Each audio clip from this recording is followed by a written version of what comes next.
Good evening, race fans, and welcome back to TRTN for the first of its kind for us here as we make the big leap into Le Mans Ultimate with the folks over at MSC for the first round of the MSC LMU GT3 Series Season 1, Round 1. As always, I'm Regan Clark. You join us here on uncharted territory as we take our first ever trip as TRTN to Sebring, Florida, at the site of the Sebring International Raceway.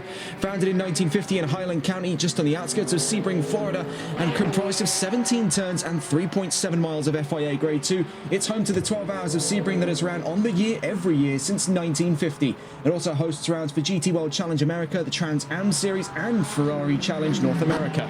Today, however, it's going to be the home of the first round of the championship here on this illustrious calendar, and we get the real pleasure covering the first two rounds of it here on TRTN. Our next stop will be at the iconic Circuit de la Sarthe on the 11th of March, but today we're here in Sebring for the first race of the season, getting a look into the session itinerary. We're at the last 10 minutes here of free practice before we get on to 10 minutes of qualifying, then a 5-minute break where we'll be talking more in depth about Toyota's new Rally 1 project spotted testing in Portugal over the course of the last couple of weeks, and then after that 5-minute break, 45 minutes of racing to follow here in the sprint format for round 1 of the championship.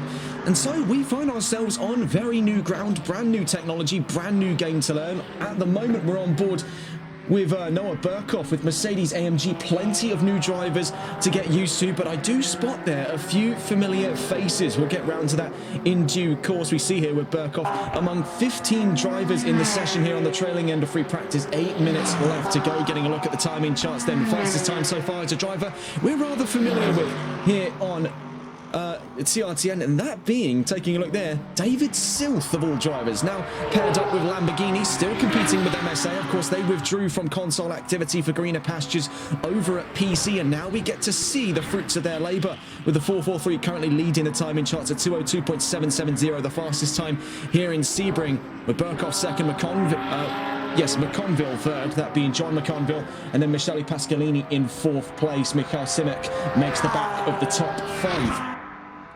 And so, with a brand new track for our viewing pleasure here on TRTN, we'll stay on board with that of David Silth as we actually come around what appears to be here the last corner, turn 17, as we get a breakdown of this fantastic circuit. So, starting things off on the exit of the Sunset Bend, let's get on board with David Silth for the onboard run.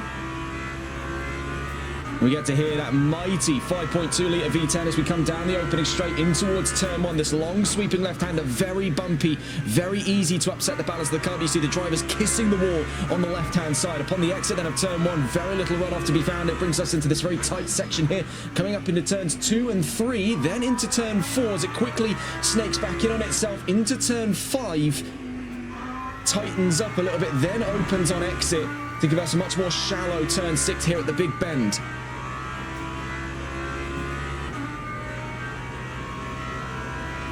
Heading down towards the hairpin, then turn 7, a very odd shape for the track here as we find almost a bit of a half hairpin here as he's following in behind one of the Porsches on track at the moment.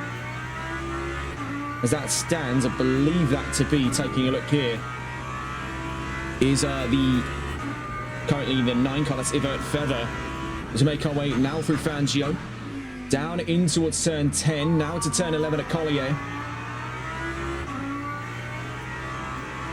It's a very winding track here, very old school design, very reminiscent of the same design it's had since the 50s. In through to turn 12, now turn 13 at Tower. Now in towards this chicane right, then immediately into a sweeping left at Bishop at turn 14. It tucks in for this run down to turn 15 in the Le Mans section. Running out wide there, Yvert Feather. That gives rise down towards turn 16 for David Silth. During our track tour onto the Ullman Straight. Just on the exit of turn 16. It is a fantastic circuit here, properly conditioned for endurance racing. It's going to be a real pleasure to see what it does then with this grid of drivers for the first round of this championship. New grounds for both us here on TRTN and for our partners over at MSC. In towards the Sunset Bend then, turn 17 we go.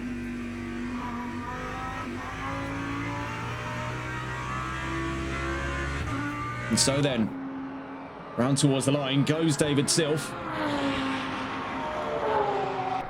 looking in that last lap for him as well. Starts a new flying lap. Currently the fastest still resides at a 2:02.770. You can see there, that's the target time relayed just below his position. Still leading the charge here in free practice, but with 10 minutes of qualifying just around the corner, the question there remains, could he be seeing some kind of challenge today from other drivers on the field? Closest to him at this time, you'd be looking in the direction here of two in particular, that being Noah Burkhoff. We see just pulling into the side of the road here as yellow flags come out as he's back in to the pit lane. So we see there's the Mercedes of Noah Burkhoff back into the pit lane, but he's recently just fallen in the last lap just gone as he makes his way back out on track, down from second to third on the field. But to who being the question as he makes his way out of the pits? We see it's the John McConville with McLaren.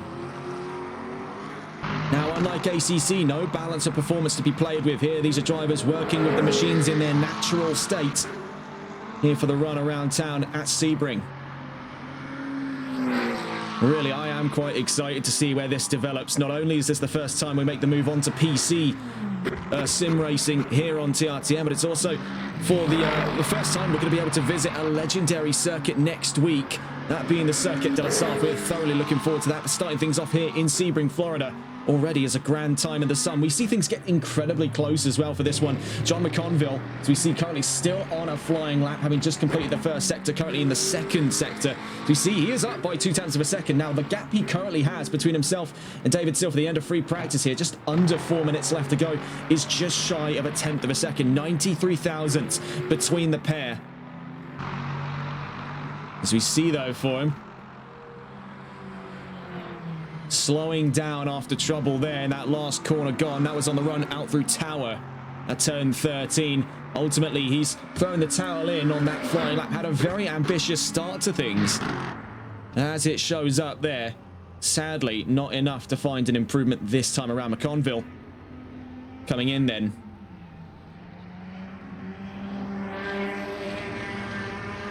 That leaves Sylph still in command of things here. New fastest time having come in 2:01.778, so opening things up an extra second there. David Sylph really flexing his muscles now in the number 443 Lamborghini on his way out through what I believe here is Sector 1. Sadly, we don't have an active track map. We have to pull it up to the left-hand side here. It's a little bit buggy. This is just on the run into Sector 2, so it's on the exit of the big bend in towards Hairpin. Following in front of him, it's going to be an issue we find throughout this short tenure covering the season. You'll note in front there was very bizarre looking Porsche. Believe that to be up in front of him at this time. That is, yes, that is Ruben Thomas. Now, this will fix itself when we get to the actual grid for today, but these are placeholder cars. We see there, trouble for Ruben Thomas into the wall. Big hit there. You'd be surprised to see a Porsche 911 RSR on this grid this late into the GT3 era. So with just about 2 minutes left to go, Sylph leads in this session. Then looking further down the tower here as we bring it back up to the left-hand side in the trailing end. McConville second, Noah Burkhoff in third, Michele Pasqualini, as it stands there in the paddock, in fourth place. Michael Simek in fifth, Steve Derrick in sixth. Robert McCoy out on track at the moment in that fantastic Corvette. This is the first of its kind here for us on TRTM. We've seen Chevrolet and Pratt Miller Engineering's other projects, that being the Camaro GT4R down in the GT4 category, but now we get to see its big brother, the Chevrolet Corvette, and this is quite a magical sight, is it not? This is the 8th generation Corvette, McCoy behind the wheel in the number 81, and this is truly epic stuff to see. Brand new horizons there, new track, new cars. This could very well be plenty of new faces for new racing here in MSC.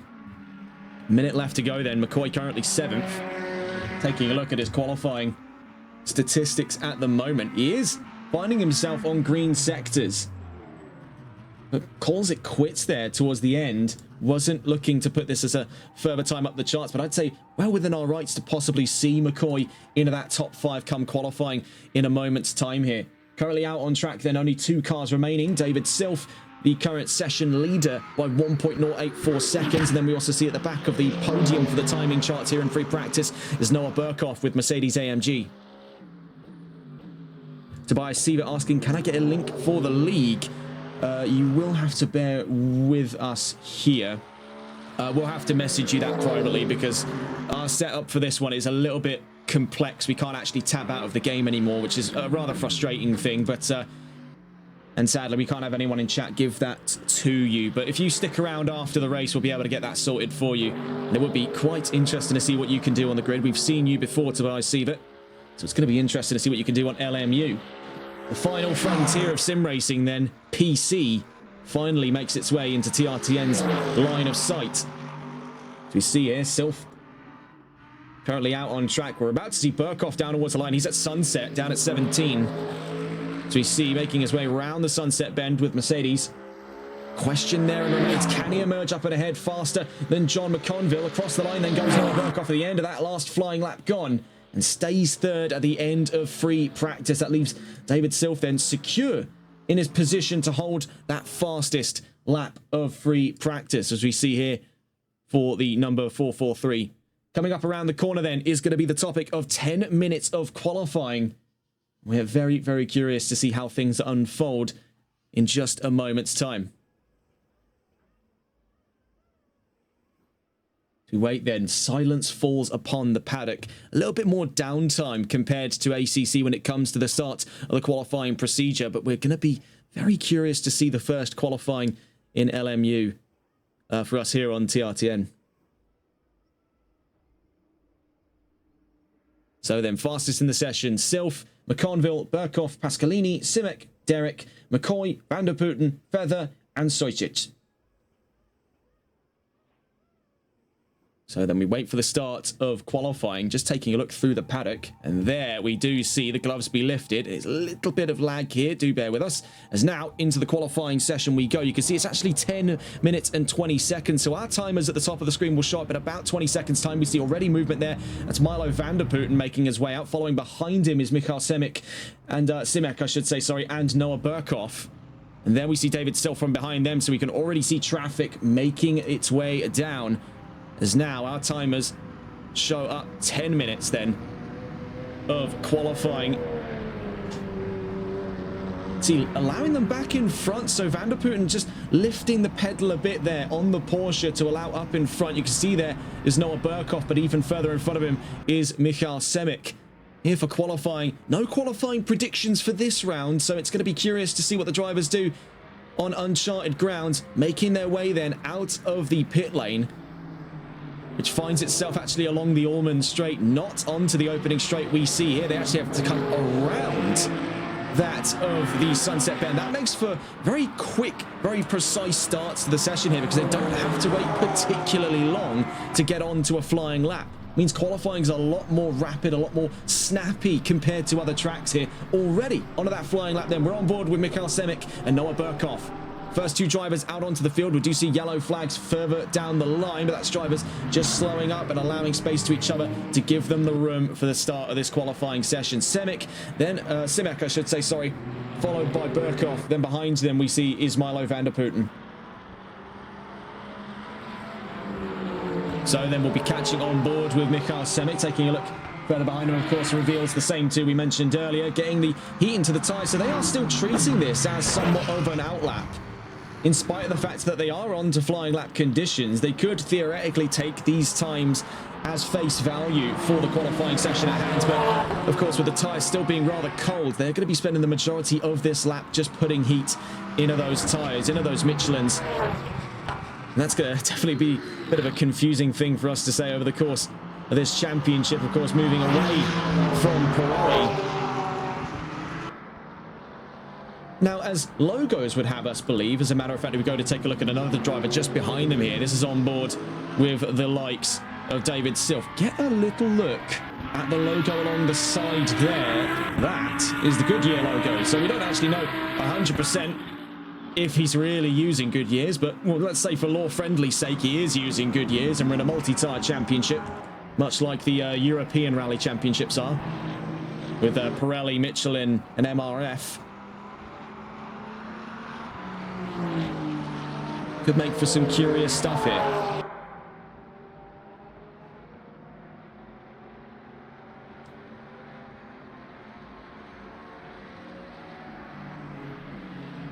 So then, on board with Michael Simek. catching on board then with the Ferrari for the first proper flying lap on the charts then.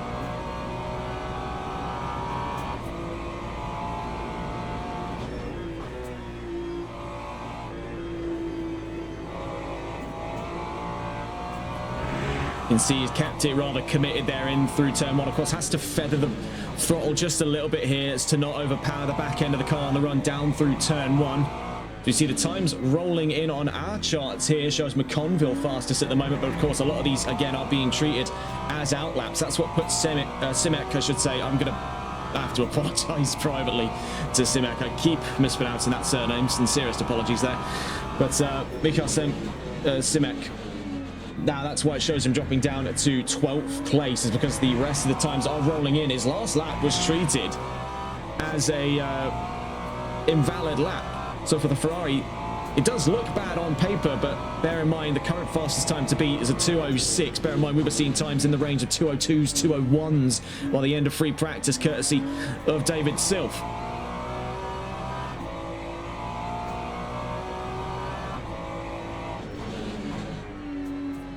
So currently the fastest first sector. He's currently down through sector 2. We'll see what the timing charts show. On his way towards Bishop. And still fastest there by half a second in sector 2. So 1.5 seconds in sector 1. Half a second in sector 2. He is gearing up for that fastest lap. But the question is, where does he find himself slotting in amongst drivers like Noah Burkhoff, like John McConville, and like David Silf on today's grid? Well, down the Allman straight we go then with Mikael Simek. Making his way then down towards Sunset Bend. We can see the timing charts there are about to get a swift update from the presence of this Ferrari. Simek shown as 14th, but that is soon to change. Out through Sunset Bend we go then. 5 minutes left to go in qualifying. From behind him we see heading to the line was Noah Burkhoff, now up to the fastest time of the session. Milo van der Putten in 3rd. David Silf coming to the line here. We'll see where does he slot in on the charts across the line. Only 6th in that first proper flying lap. Slots in behind Michele Pasqualini with Lamborghini, who also makes their way to the line. And do they upgrade? Yes, to 2nd as it stands there for the Lamborghini.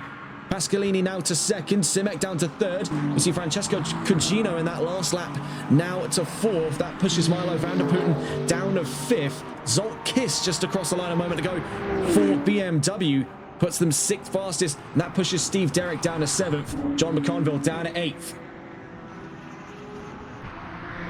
Just across the line a moment ago as well, we also saw for Tvrtko Sojic. I am really going to struggle to say that last name, apologies there. But just gone 5th fastest, 2:03.016 to beat as currently the fastest time. His time was a 2:04.293. Around 4 minutes left to go then. The Lexus on this grid.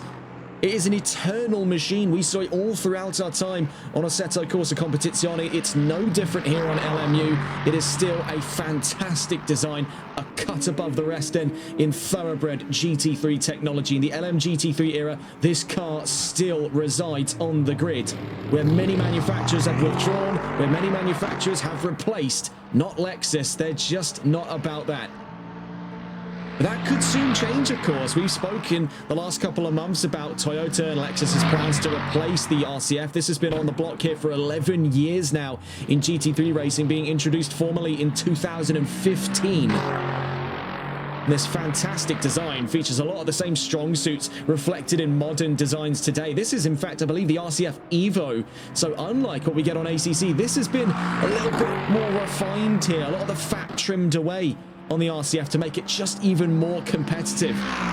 So for Sojic, currently 5th fastest, still resides in the top 5 so far in qualifying. 3 minutes left to go. We'll be coming on to the final flying laps of the session. In the time since, though, David Silf just went fastest, 2:01.8 on the timing charts as we bring back up the tower to see where things stand. We've just seen recently there as well, Lamborghini now on for a possible 1-2 with Michele Pasqualini now 2nd fastest in that last lap at 2:02.518 to Silf's 2:01.8 dead. Noah Burkhoff then 3rd as it stands right now. Cugino 4th, Simek in 5th, Sojic in 6th, Robert McCoy with Chevrolet in the Corvette currently 7th. Milo van der Putten just on his way back out from 8th. Steve Derrick 9th. Zolk Kiss with BMW down to 10th. Ruben Thomas in 11th. As it stands there, just coming out of the sunset bend. We'll see if there is an improvement to be found on that last lap. And as he crosses the line, stays in 11th place. Yvette Feather following in his trails. Looks for a personal improvement. Could it be up past 12th? Across the line he goes. And stays 12th in that last one just gone there. 205.371 for the number 60. John McConville, driver we've still yet to see get that big boost into the timing charts. We saw him towards the front of the field at the end of free practice, but as the minutes, I should say, tick down here in quali, when push comes to shove, can the McLaren still hack it? Well, he's down the Allman straight. We'll see what he can do. Swerving, though, doesn't give us a great vote of confidence. This could be the case that he's gearing up for the next lap rather than looking to put this one into that top 10.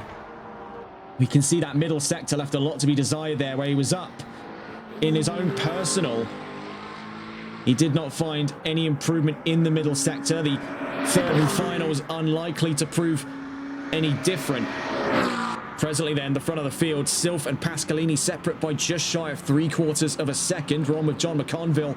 Down across the line he goes. Last lap at 206.654. You see already trouble there for McConville. Into the wall, a huge hit there for the McLaren. Yellow flags out right in the trailing end of qualifying. A massive hit. All the meanwhile, Noah Burkhoff splits the crowd for Lamborghini, putting Mercedes second in between the two Huracans in his front and rear. Michele Pascalini then down to third. David Silf still in the lead. We also saw across the line a moment ago Steve Derrick, now 4th fastest for Ferrari. Robert McCoy with Corvette back in the pit lanes here, as we do see there with the C8 in the pit lane, now in 5th. So we did say that the Corvette, it could be gearing up for a much better run of things in quali. We were not mistaken. There we see on his way out, I believe, is that, no, it's not Ruben Thomas. So who might that be? I believe that, yes, that's Steph Hannes down in 16th on his way out there. So that's the end of qualifying. Run of things up here in the first qualifying of the season. As it stands then, still fastest. We pull away the tower here just to quickly see what the map is concerned, with a few drivers making their way down toward the line. I believe there we're on for Alfie Graham. Actually, no, it isn't. No, my mistake there. It's for Jonathan Curran. So we see there what appears to be rocking the MSC livery. Now, he did say he'd be running something like this. We do see it there. That is rather nice indeed. I like the sort of triad of colours there along the side. You've got the white, the red, and the gold. It's giving me almost a little bit of a BAR Honda era. Down towards the line then, Curran from 13th, crosses the line at the end of qualifying, stays 13th then for the first race of the season. Nearest to the line, the number 1. And we're designating that by the numbers you can see on the left-hand side of the map. Their actual numbers here we see is the 443. We see that for David Silf. Down towards the line he goes on the exit then of Sunset. Rubs the wall there. That's more than definitely a rub. That's a huge hit. We just heard in our left ear there the sound of $550,000 of machinery slam the wall at a fast rate of knots. Michele Pascalini to the line then from 3rd at the end of qualifying, stays 3rd. And fantastic hustle then for Lamborghini, 1st and 3rd for the first round of the championship. From behind them, Cugino with Ferrari ends the session in 6th. Then coming to the line, Alfie Graham with McLaren. Where does he find himself at the end of the first quali of the season? Down to the line he goes, 10th for McLaren. That pushes Zolkis down to 11th place. We'll get the full look of the grid in a moment's time, but what a result we've had there. Right in the trailing end of qualifying today.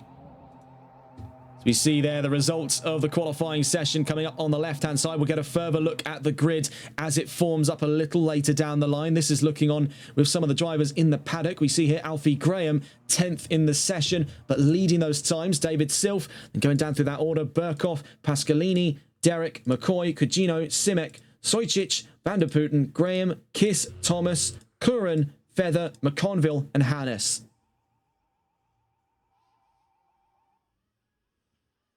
So what a curious moment this is then for these drivers. Brand new ground here in MSC, the first LMU championship they've got running. We were present last week with their pre-season testing in Bahrain. We had a bit of recording done ourselves for private viewing, but now is the first time we go public with systems here for Le Mans Ultimate, and it is quite an exciting time for us to see how things unfold here in Sebring. It's already been quite an exciting qualifying session. You can see there 3 drivers in the trailing end, separate by less than a tenth of a second at the front of the field. 45 thousandths between Burkhoff and Silf, and then 81 thousandths between Silf and Pasqualini. That podium is razor thin. This could make for an ecstatic race start here in Sebring.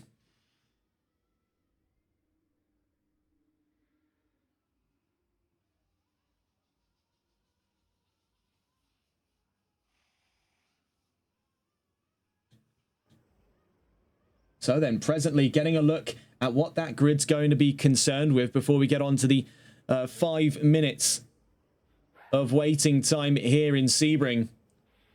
And pulling up that starting order then. Taking a look at that front row. David Silf and Noah Burkhoff make the front row and a razor thin 45 thousandths of a second gap. Then right behind them, drivers go to the grid for a race start. And now we see as the grid is starting to form up. Row 2 for Pasqualini and Derek McCoy and Cugino on that third row. 5th and 6th for Chevrolet and Ferrari. Michal Simek in 7th alongside Tversko Sojcic in 8th place.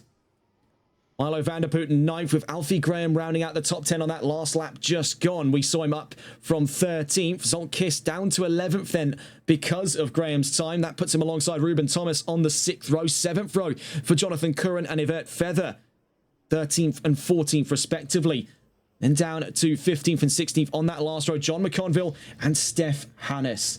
So it's going to be exciting to see how things unfold here in the first race of the season, bringing back up the session itinerary. We're, of course, into the 5-minute break now, where we'll be talking in depth about some of the latest proceedings involving the Toyota World Rally team over in the World Rally Championship. As we see here with some of the drivers still waiting on the grid on our screens, let's get into that topic of conversation then. So, talking about the brand new ambitious project coming out of the 2027 regulations of the World Rally Championship, you'd be taking a look over towards that of recent tests in Portugal. Reveals this bizarre shape for Toyota. They've spent the last couple of years with the Yaris platform, later evolved it into the GR Yaris for the Rally 1 era introduced in 2022. But 5 years on from that, they look to be leaving the Yaris behind for a brand new, currently unknown model.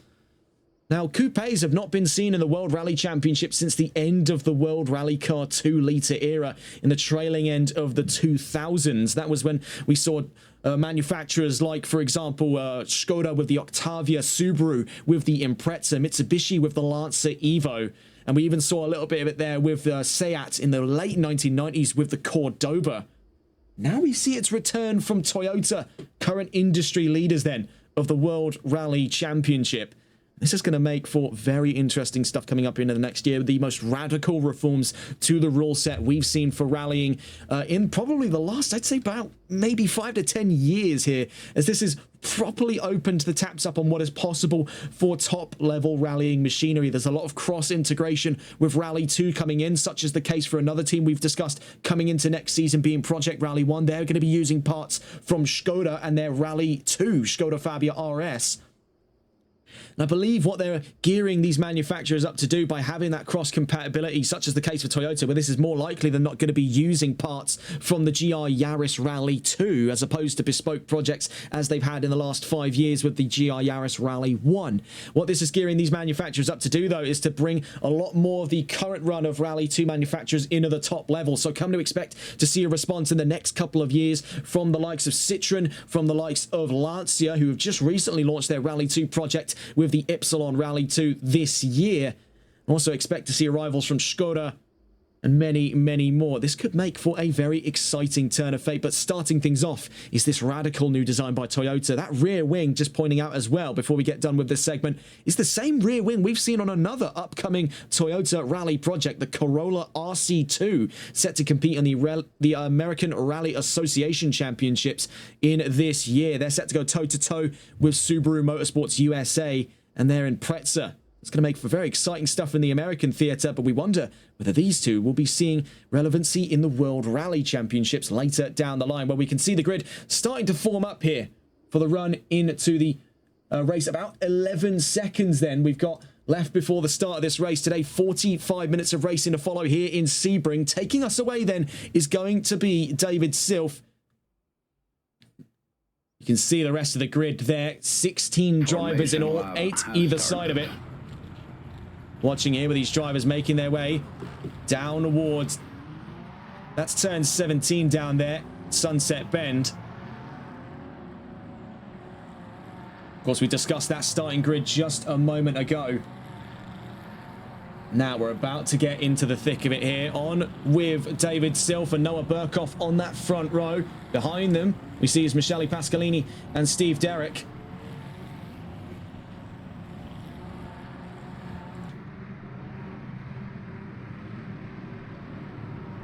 We watch them with bated breath as we approach the line here in Sebring. The first ever race here in Sebring for us on TRTN, and the first race of MSC's LMU GT3 series.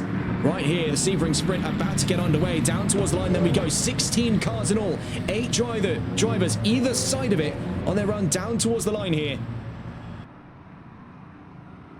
Without further ado, rolling down towards the line, 45 minutes of racing here in Sebring is officially underway, and a great start from the front row then. Silf versus Burkhoff on the run down towards turn 1 for the first time here in this series. Behind them, Pascalini and Derrick. They're behind them, McCoy and Cugino. But it's Noah Burkhoff to go up and around the outside at turn 1, possibly into the lead of this race. So early on, taking a look here on the map. Running in towards the run of things down at turns 3, 4 and 5. A great start to the race then by Noah Burkhoff. David Silf forced down to second. We see behind them Michele Pascalini third with Steve Derrick in fourth. Michael Simek though is right behind him, hunting down position even further down the line. We see fighting here for 7th. Francesco Cugino versus Tvrtko Sojcic making their way in towards the hairpin. We see here the Ferrari holding the inside. Sojcic looking to go the long way around at the hairpin, or a little bit of rubbing there just on the exit of turn 7. This is magnificent stuff then to kick things off in this championship. Making our way up and around in towards the scope of things down at turns 10 and 11 at Collier.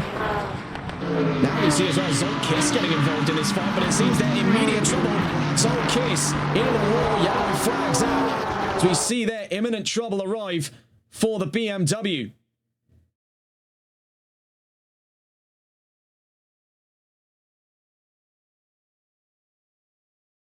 See, they're turned around just on the run through Collier.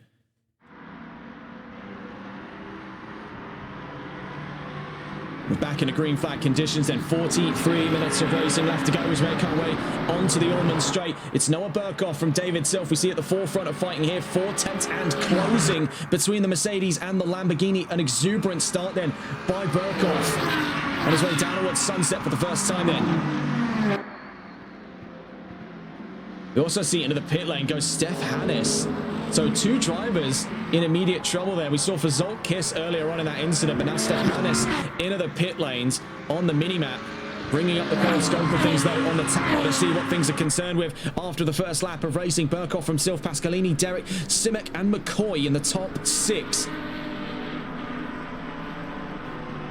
So far, so good for these two then, as we see the gap start to open up rather sizably here between Burkhoff and Silf. We see for Silf dropping in behind and actually onto the nose of Michele Pascalini. In the background, we see the 2 Ferraris go head-to-head. Michael Simek versus Steve Derrick. Behind them, Robert McCoy and Francesco Cugino.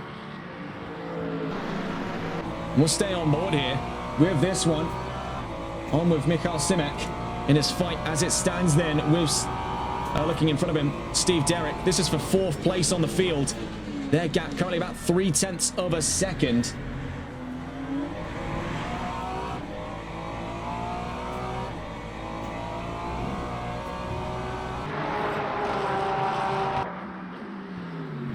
The opening 5 minutes then has given us just a little bit of action towards the back of that field.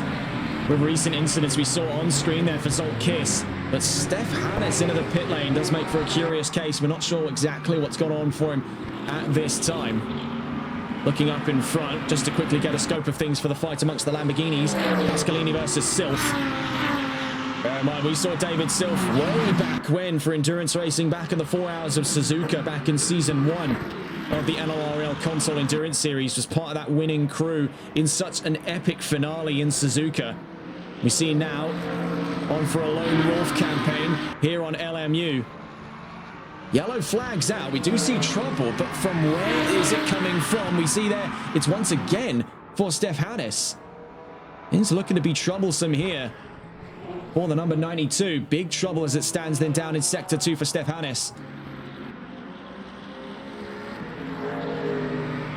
Burkhoff Silf quickly dying down as it goes out past 1.4 seconds. Really, the topic of conversation on the podium is what the two Lamborghinis might be doing with each other after the first 5 minutes.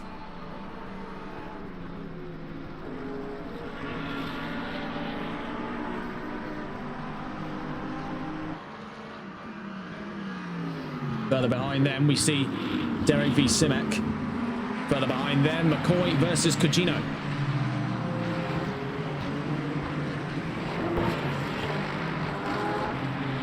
It's worth pointing out behind them, this is the fight going on currently for 9th place. Milo van der Putten versus Ruben Thomas. Seeing on board here with the Porsche, in the trailing Porsche, I should say. That wasn't a particularly descriptive element there. The number 92, the first form racing one. We see there the blue chasing the pink Iron Dames Porsche. Do you see they're lunging for the inside? I mean, it was an exuberant move there by Ruben Thomas. The question is, can he make it stick?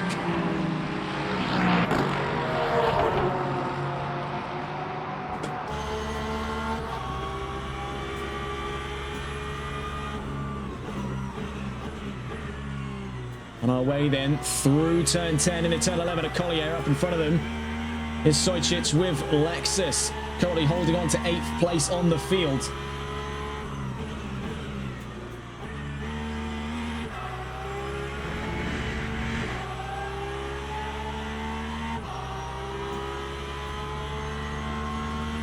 Right now, some of the closest fighting going on further down the order. We see in the fight between Simek and Derek, now having quickly shifted on its head here for 4th place. Their gap as they exit turn 16. Honor the Allman residing there at about 0.3 of a second.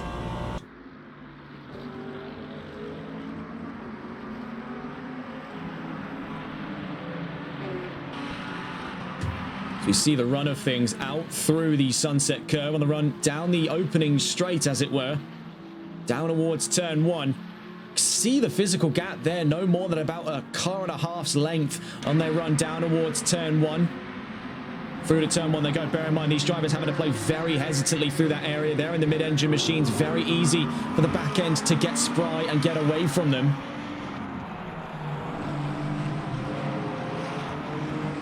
It's also worth pointing out that approaching from behind, gaining ground during this 1v1 behind them is Robert McCoy in with the Chevrolet Camaro. We've seen him slowly but surely gain ground over these two. We now have confirmation of a DNF. Alfie Graham out of this race. We'll see if we can find him in the paddock here. And can we see him? Yes, tucked under the tarpaulin. Trouble for Graham. A day to forget then, perhaps. As you see here at the front of the field, Silf is gaining ground on Noah Burkhoff. It's worth pointing this one out here in the early doors of this race. Bear in mind, no mandatory pit stops to serve here in the 45-minute sprints. The same can't be said for the endurance race we'll be seeing next Wednesday evening, and that's going to be a fantastic show to see how it unfolds. Oh, hang on just a tick here. That's trouble for Van der Putten, actually. Let me just see here. Having dropped in behind John McConville in his fight with Jonathan Curran.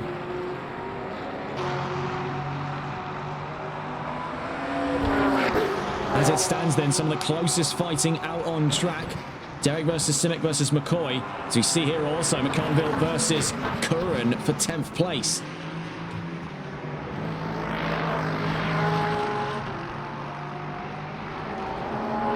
That becomes quickly a three-way fight when you introduce the now disgruntled Milo van der Putten down at 12th place as it stands.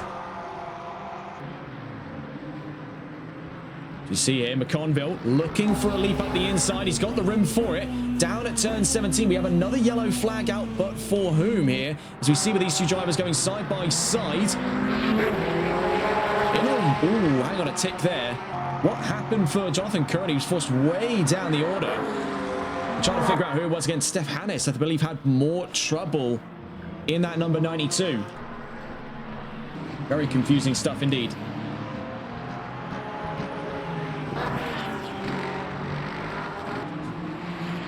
Taking a look then at the grid as it stands then. Burkhoff and Silf about to get close into a fight at hand down through turn 7. We can see there Silf getting his elbows out, looking for a chance to charge. It was a brilliant start by Noah Burkhoff at the start of this race here, about 10 minutes ago.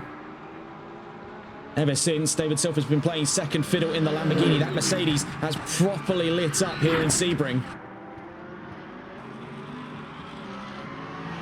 We saw from that race start as well, playing on that vulnerability of the mid-engine cars. Noah Burkhoff was able to just send things up and around the outside down at turn 1. Ever since, he's just been able to park himself up in front of Silf. He's not had to worry too much since.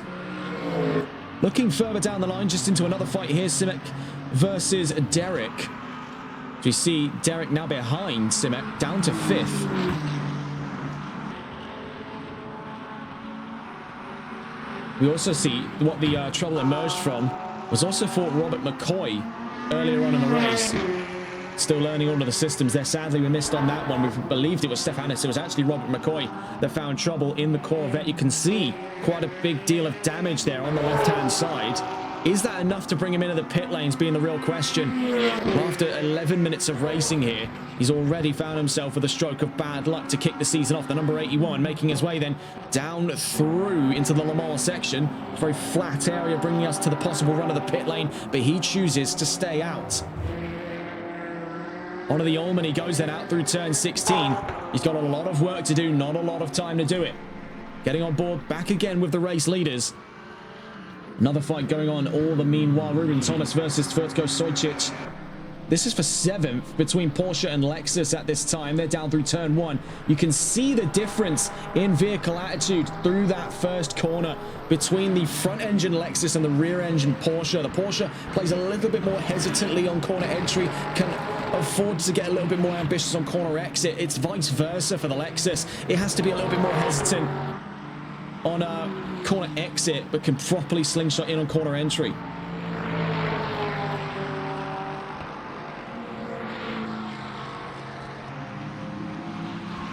So we see for these 3/10 of a second between one another. Ruben Thomas, bear in mind we saw it on ACC. It's the same story here. That Porsche has got such ground stopping power. Thomas definitely stands the chance for it here. We're on board with him. Hunting down that Lexus through turn 10 into turn 11 at Collier. You can see had a moment of possible luck there, but had to back off, pumped the brakes just a tad to keep himself out of that rear bumper on the Lexus up in front.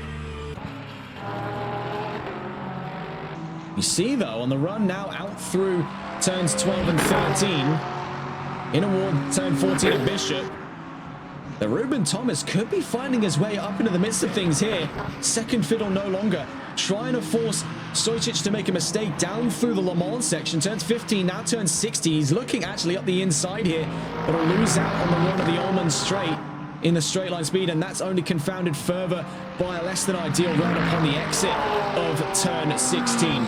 Cutting away from these two, back on with the leaders. Noah Burkhoff versus David Silf kicks off once again, getting closer and closer on the run down towards turn 1. Now, much as what we saw there for Sojcic versus Thomas, we see reciprocated here over the front between Mercedes and Lamborghini, courtesy of Burkhoff and Silf. That first corner practically belongs to front engine cars on this grid. That corner entry is so vital, and they can afford to play things a little bit more dangerously than their mid-engine counterparts. Ultimately, that first sector stability and the confidence he has in that machine is what's giving him the advantage by the time we get down to a major attacking spot we've seen so far in this race down at turn 7. Yellow flags out again for another driver in serious jeopardy. Just pulling away the tower to see who that might be. Looking around the field as we pull away the 1v1s, trying to figure out who may have just found themselves with a stroke of bad luck once again. believe, yes, into the pit lanes. It's Robert McCoy. It's a DNF confirmed there for Chevrolet. It's a pity then for McCoy. Not a way to start the season.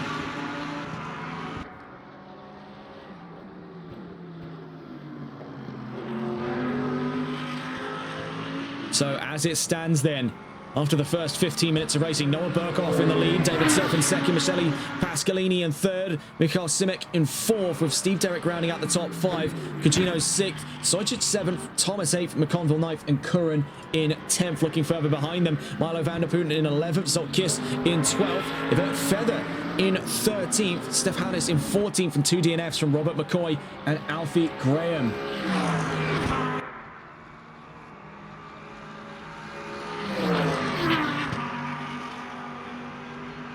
Still in progress then, the fight between the leading pair, but just to quickly divert from that as we make our way through sunset, back on with the twin Ferraris, Michael Simic versus Steve Derrick.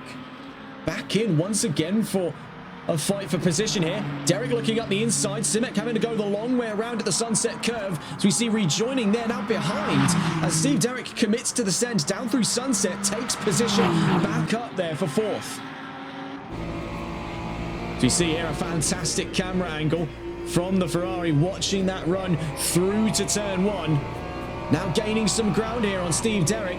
Mikhail Simic could be looking for a bit of a counter-attack here for fourth place as we go down through into turns 2, 3, and 4. So you see big bump over the curves at 54, into the wall, goes Steve Derrick, yellow flags, out for the 54, and a bitter end there to their brief exchange for fourth place.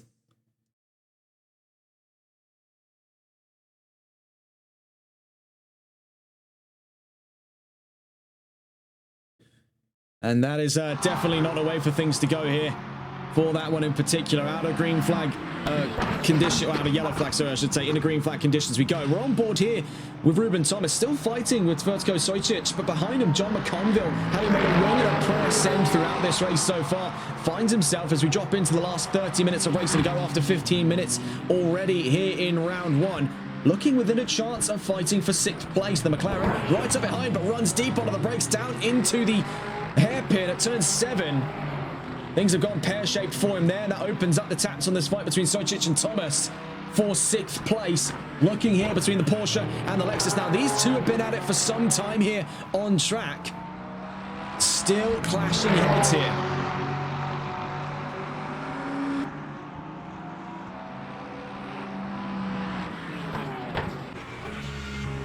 Looking on board then with the Porsche. You see here, might be able to get a pretty good view of things on that run into sector 1, just getting a look at the throttle mapping and brake mapping for Ruben Thomas.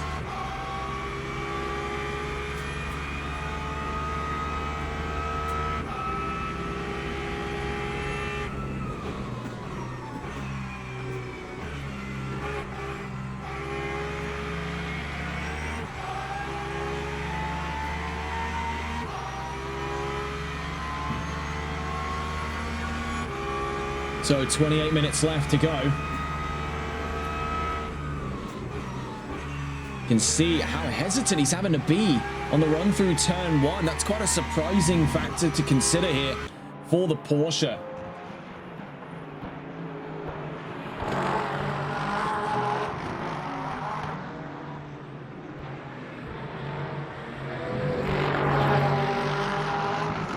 It's through that first sector though, in through turns 2, 3, and 4. Round the big bend we go at turn 6. Down towards turn 7 is where he has so much of a chance here to fight with Sojcic's Lexus. And he holds center mass of the road in towards turn 7, denies the space for Ruben Thomas to strike at position here, but he still puts himself up on the inside as we take the run out through into turn 8 and 9 at Fangio. On the run up towards turn 10, another major overtaking opportunity coming up between these two. And we see looking for the inside, trying to throw a bit of a blinder in the direction of the Lexus is Ruben Thomas, but he ends up biting his own back there as now the 92 spins or half spins around there to bring out momentary yellow flags back into green flag conditions as he rejoins almost immediately there. That issue resolved, but Ruben Thomas now rather reluctant from where he stands. Steve Derrick having found his way down to 8th place. That was one of the last couple of yellow flags We are noticing as well an issue with the yellow flags showing up is that it doesn't actually show on any of our telemetry who's bringing out the yellow flags and whereabouts it's happening. So that's going to be something we'll look into in the future as we continue to develop our technology for this series. Of course, we're quite happy to find out that a lot of the overlays you're seeing here are actually part and parcel of Le Mans Ultimate. This was integrated into the game in 2024. This is a plugin you can install off of the Le Mans Ultimate. Well, not even install necessarily. It's a local host plugin that you can get off of the Le Mans Ultimate website that looks exactly like how it does on the World Endurance Championship. And you have a local host client where you can control all of the functions of your cameras and of your session information from here. We also have another DNF. That's for Milo van der Putten with Porsche. So that makes 3 DNFs so far in this race. Looking on board with the leading pair, we are firmly back into the fight for the race lead. Noah Burkhoff versus David Silf. On board with Burkhoff. Silf trailing from behind here.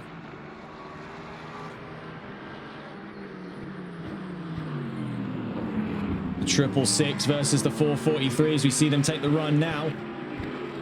Up out through turn 7.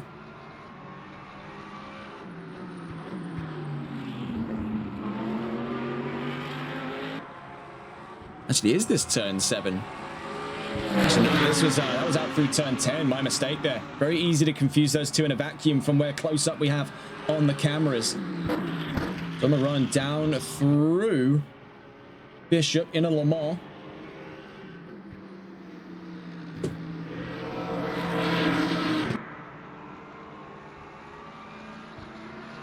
Super close between the pair. 0.3 of a second in closing between Silf and Burkhoff down the Allman Straight. You can see hanging in the background there the faint blur of Michele Pasqualini. That's 5.6 seconds away from his fellow Lamborghini. Currently fighting then with Noah Burkhoff down through the sunset curve. We see here on board with David Silf right in the rear view now of that Mercedes up in front, parked on his splitter. Whereas diffuser more relevantly as we make our way down towards turn 1. We can see getting closer and closer. He's in the slipstream. Could it be contact? He averts it there, pumps the brakes on the 443, but running out wide is Noah Burkhoff. So both of them staggered just a little bit there on the run down through turn 1. Heading into turns 2, 3, and 4. Out through turn 5. Into the big bend we go, turn 6. Silf is not giving up his pursuits of things here as we get closer to the session halfway. We'll be taking a look once again at the current standing of things with halfway through the race coming up just around the corner.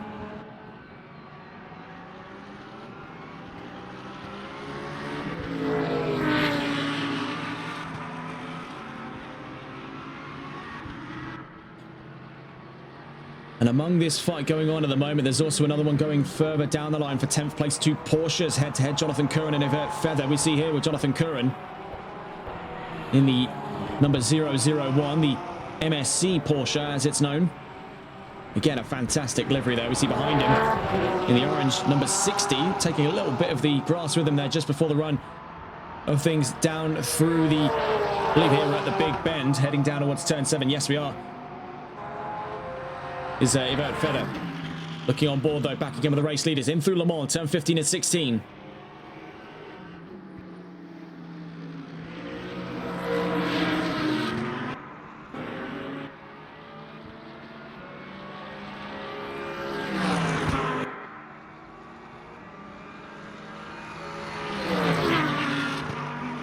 You see in this race as well, if we're talking about warpaths here, John McConville's your guy, 8 positions up from the race start.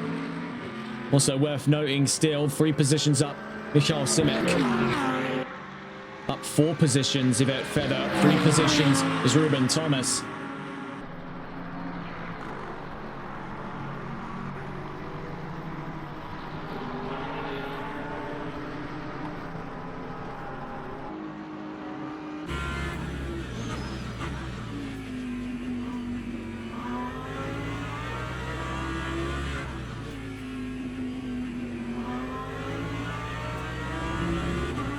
You see here with David Silf still pursuing Noah Burkhoff at this time.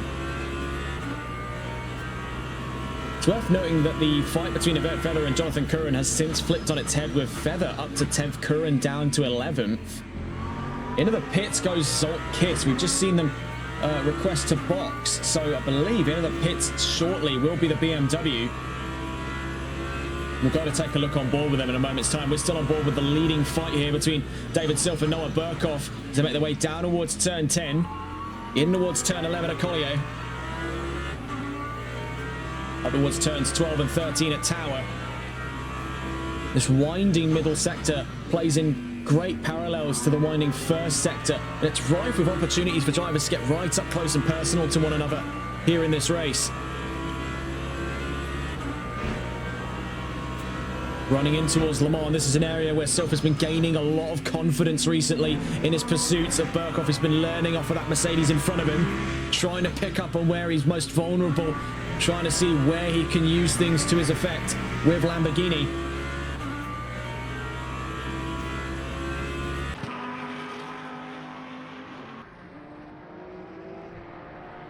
Still in the background, looming just on the start of the Ullman, is Michele, I should say, not Michelle, Michele Pasqualini, my mistake.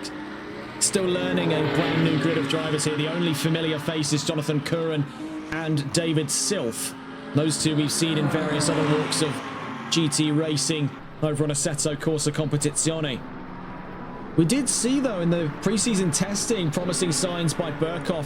That was a preseason test held in Bahrain, which you'll see later on down in the championship if you're competing. Sadly, we're not contracted to cover that event. We'll be covering the first 2 rounds of the championship. Our next one coming up at a real special place, the Circuit de la Sarthe in Le Mans, France.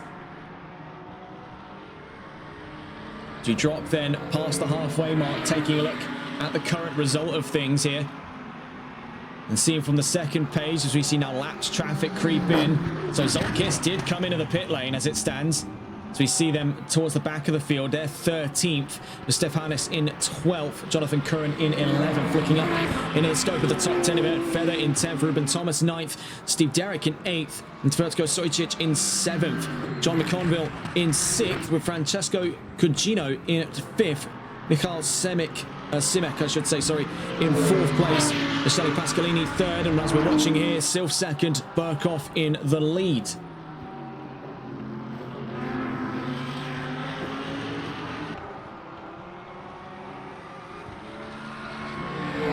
You see, this is as close as it's been between the two for quite some time, but going very wide, I should say, in towards Bishop, down towards Le Mans. That was quite the spur of good luck there to keep Silf from the wall, but that got very brazen between the pair. It's also worth pointing out further down the line, Sojcic versus Derrick, as we see here. On the run out through Collier, in towards Tower. These two incredibly close to one another. Ferrari versus Lexus, this is for 7th on the field, and it plays in great parallels to that leading fight as we're starting to see the gloves come off here for David Silf. In towards the sunset curve at turn 17, stepping out wide is Noah Burkhoff, so this gives rise to the move that he's been waiting for this whole time. David Silf is up and ahead of Noah Burkhoff. The question therein remains, how long does he expect to hold on to this one ahead of the Mercedes? In towards turn 1 he goes, now leading from the position he started in this race. Better late than never, then took just over half the race for Silf to return to the leading step, but that second half could be a very, very lively one here for the 443. We see, though, not off to the greatest of starts in the exit of turn 5 into the big bend at turn 6. Ran across the grass. He's going to slip a bit of time away there to the Mercedes. Yellow flags out again. I'm curious to see for who. Stopped very, very suddenly there in towards turn 1. Looked to have been trouble for Zolt Kiss as it stands. Oh, we also see as well Steve Derrick could have also found himself in quite a bit of trouble there. Sojcic now miles up ahead. Ruben Thomas now in between the pairs. That does suggest a thing or two about what's gone on further down the line.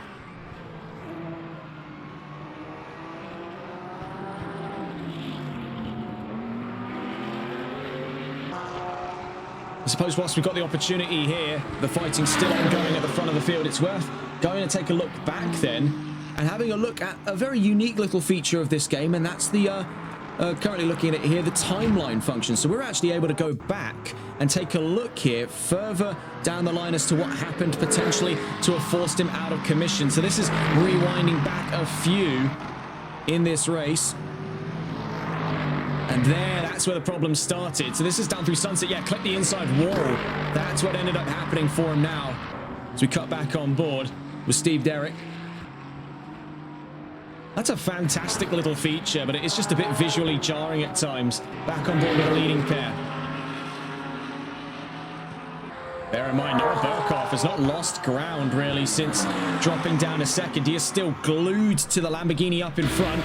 On board with the Mercedes on the run down towards turn one. He's looking to go up and around the outside like he did on the start of this race. Meanwhile, there is trouble down the line for, by the looks of it there, Jonathan Curran, who is now a DNF in this race. Recent developments there, and as we see, all the meanwhile, it looks to be side-by-side action. It's contact between Stilf and Burkhoff. Take a look at this on the replays here as we try to assess what went on between the pair. So looking back on the timeline here, just to get another angle of everything.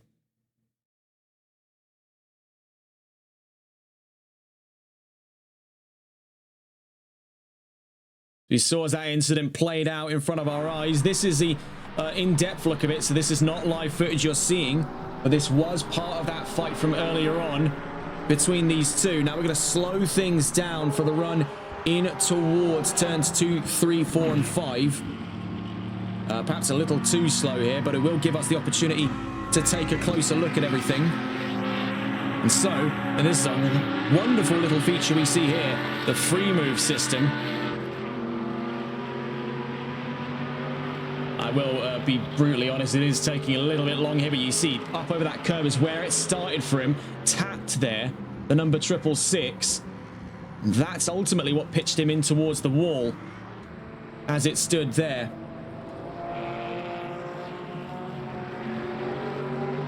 Fairly minor incident in the long run. Back on board then with Sylph.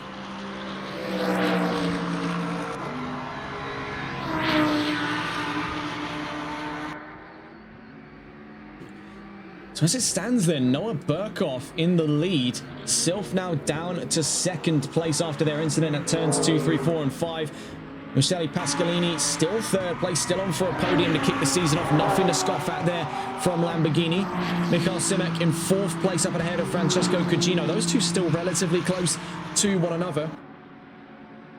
And are among the closest gaps we see between any two drivers on track now as you drop in past the last 15 minutes. We're about 13 and a half left to go. John McConville in 6th. Sojcic in 7th. Ruben Thomas further behind him in 8th. Steve Derrick 9th. Yvert Feather we see here making his way down through Le Mans in 10th. Stefanis in 11th. Zoltkis in 12th. Coming into the pits though in the BMW. This is a confusing story here. What's going on? For the BMW, he's coming into the pit lane. As we see here, what could be going on for the likes of Zoltkis? He's into the pit lane.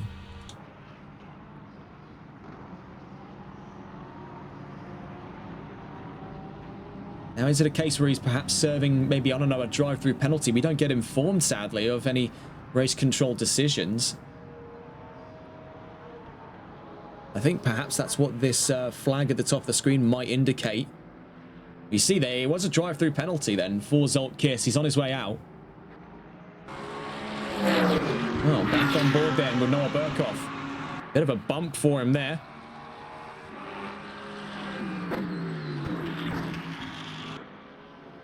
Out through Le Mans. You can see he's really punishing the curbs now in that Mercedes. He's able to do so. But the Mercedes having recently been reintroduced to the field here in the World Endurance Championship field of LMGT3s, of which we see in Le Mans Ultimate. The Mercedes has made a rather graceful re-entry to our viewing here on TRTN. See though, the bumps out through the sunset and in through turn 1. It's some of the defining characteristics of this circuit. Started its life as an airfield for the training of soldiers for the United States Army Air Forces during the Second World War. Does join on to a neighboring airfield, so It is really quite heavy duty, quite industrial by design. Grassroots in nature, but it does feel like a track that's almost stitched together at times, and that's really some of the main feelings drivers get from lapping here in Sebring.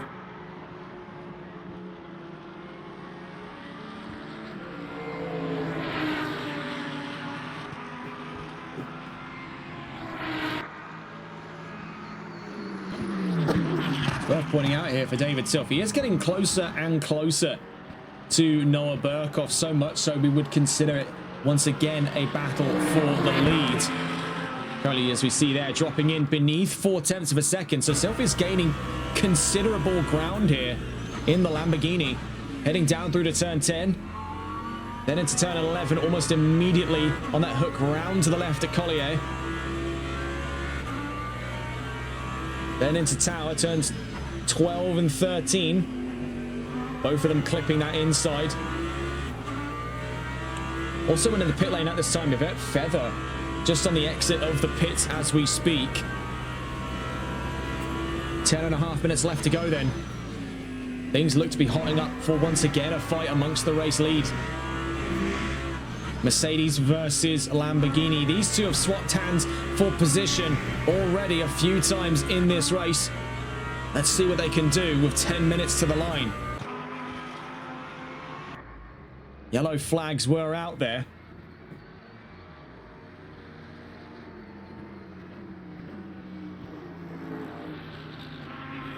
Yellow flags are still out, so we are rather confused to see what's going on here. We do have a driver at standstill, and I believe, yes, it's Yvette Feather. Oh, so this is fantastic. We've actually figured out how we can find the driver causing yellow flags. We actually have. I've just opened up this tab here. This is fantastic little technology. But there is an actual speedometer we can see from all of the drivers. We have all the data here. Oh, hang on a moment. Away from the conversations of that, David Silf into the wall. In the meantime, get a look at this. Absolutely brutal on the run down towards turns 2, 3, and 4. This is on the exit of turn 1. We saw him take quite a bit of gravel with him, upset the balance there on the Lamborghini, and then spirals off into the wall. It's now actually dropping in behind that of Michele Pasqualini, up to second then with Lamborghini in the Iron Lynx, number 60.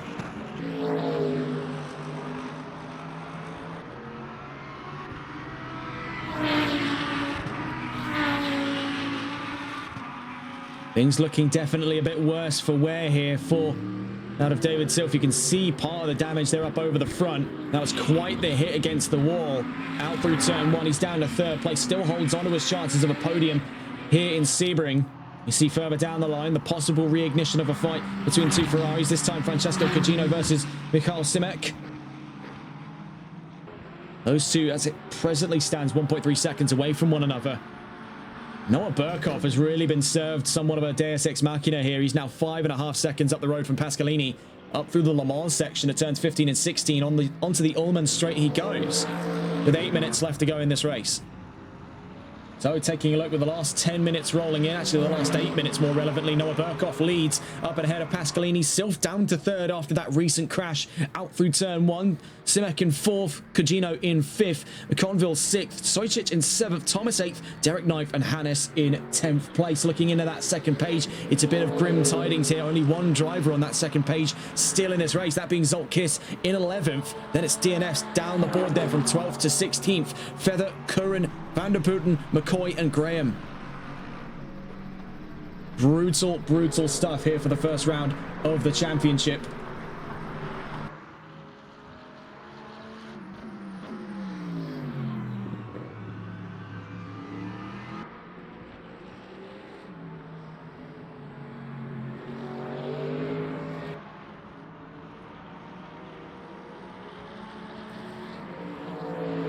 Seven minutes 21 left to go. Noah Burkhoff still in the lead, but it's worth paying attention here to the gap going on as it stands between that of Simek and Cugino. These two Ferraris were about 1.2 seconds away from one another as it stands here. And taking a look into their last lap time, you can see there was a difference of about 2, just shy of 3 tenths of a second. Their best lap time, you can see, is a difference there of about 4 tenths.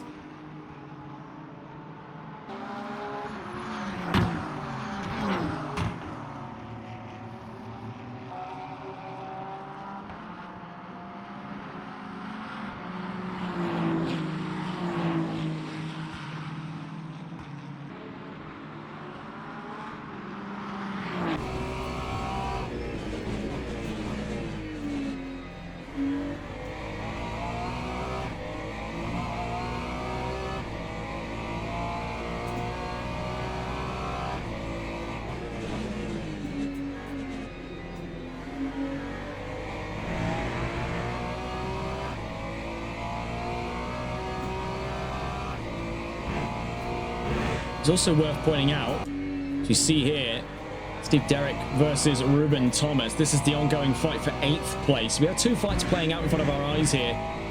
Kujino v Simek and Derrick v Thomas.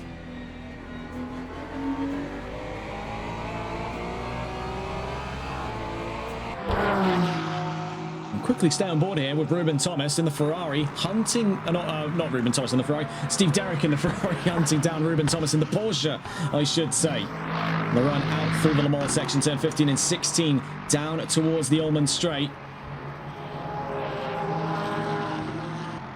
This is the closest gap we have between any 2 drivers on track at the moment. We were keeping an eye on the situation between Kujino and Simek.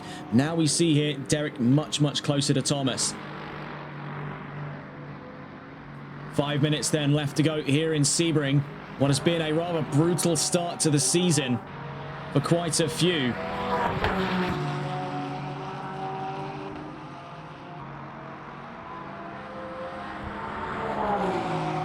You see Steve Derrick getting very, very close here. Hooks all the way to the right-hand side. He knows he needs every inch of the track to get the leg up here over Ruben Thomas. Up in front of him in the first form Porsche.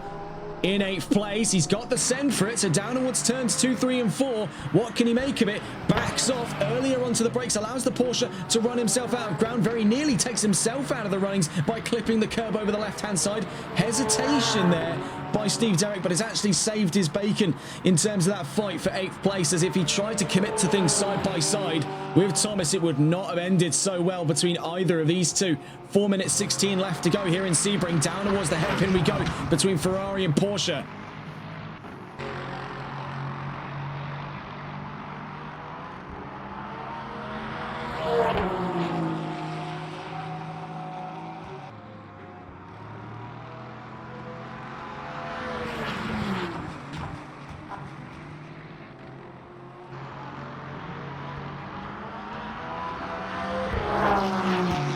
Round Collier in towards turn 12. Now to turn 13 at Tower.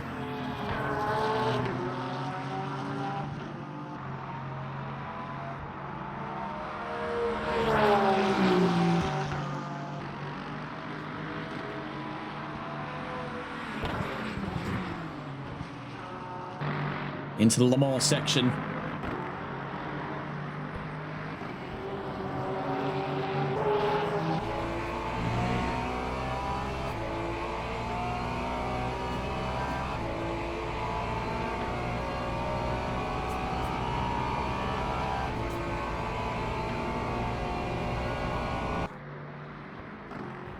Into the sunset bend we go then. What is setting up to be among the last laps we'll see in today's race. Noah Burkhoff still leading that charge ahead of Michele Pasqualini. We're watching here with the fight for 8th place going on at this time between Steve Derrick in the Ferrari and Ruben Thomas in the Porsche. You see though, heading into turn 1, a huge deviation in the line. I think just a little bit of trouble under braking there for Steve Derrick. A very tough corner to nail every single time. It's far too wide for some. In through turns 2, 3, 4, and 5.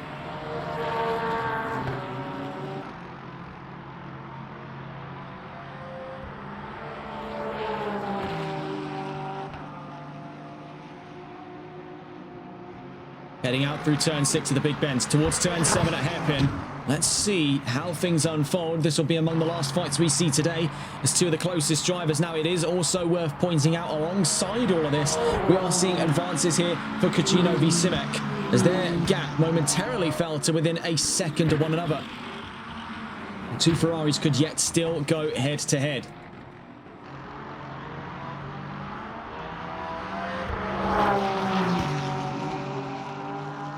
Bit of a stutter there for Steve Derrick.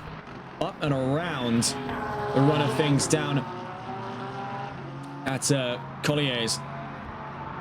On through Tower on the run to Bishop. You can see that gap starting to bleed away here. Ruben Thomas may have just held his ground enough to stave away an attack by Steve Derrick at this time. A minute left to go. We're on to the last flying laps here from Noah Burkhoff. It's also worth pointing out, having recently ignited into a newfound fight, Sylph v Simic. So this could be a rather curious one. Trouble for Sylph out through turn 17 gave rise to this opportunity for Michael Simic with Ferrari to come and have a go. The Lamborghini onto the grass. Simic up to third. Sylph down to fourth. What's happened here for David Sylph? It could be down to fifth with the introduction there of Francesco Cugino. And yes, it is. It's all come apart at the seams here. But David Sylph, what on earth has happened for Lamborghini? Meanwhile, Michael Simic up to third and Francesco Cugino to fourth. Watching back in again with that 8th place fight. Ruben Thomas holds his ground but runs out wide through turn 1. That allows Steve Derrick to come soaring up the inside before we hit turns 2, 3 and 4. This is absolutely mega stuff here in Sebring. What a show we've had so far here. Quickly getting a look in as heading down through Bishop is Noah Burkhoff. We'll not long be seeing him to the checkered flag here in Sebring. This is truly epic stuff here. Ruben v Steve here. Thomas v Derrick. That Porsche's not giving up. Not at all. As we do see, though, for Noah Burkhoff, he is making his way down towards the line not long from now. Here on the final lap. Brown out through Sunset Curve. Still fighting going on behind him as we make our way to the checkered flag. Seeing him down towards the line there. Noah Burkhoff for the first round of the first season of MSC's LMU season wins here in Sebring. A phenomenal drive by Mercedes here in Sebring. A great show of force by the number 666. Great job there for Noah Burkhoff. Taking a look then. Pasqualini second as it stands, heading down through Sunset. Michael Simic to third place here with Ferrari. Down towards the line, we see in the background is Francesco Cugino. Great hustle by Simic. He's third at the end of runnings here in Sebring. Cugino fourth. Sylph in a reluctant P5 at the end of today's race, and he calls it quits there right off the bat. Very dissatisfied with where things have gone. McConville to 6th then at the end of this race. He's been on the warpath today. Hats off there to McConville.